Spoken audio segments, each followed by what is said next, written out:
Hi, hello guys, welcome to this channel. This video will show you how to use speech to text on Google.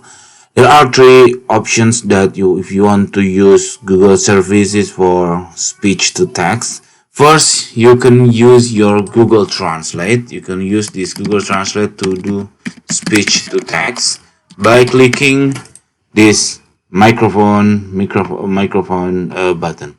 You can translate by voice, and then this is uh, this uh, this box will write your speech.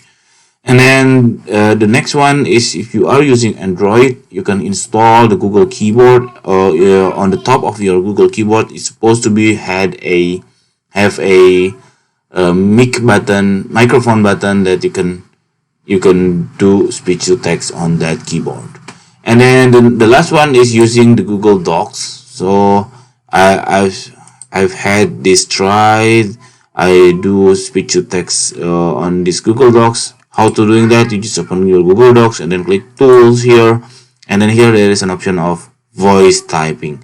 If I click this one, it will be showing this microphone icon. I can click and then speaking in English. So my speak will be written on text. Okay, that's it. This very simple tutorial. I hope it's helpful for you. If it's, please subscribe our channel. Thank you for watching. Bye.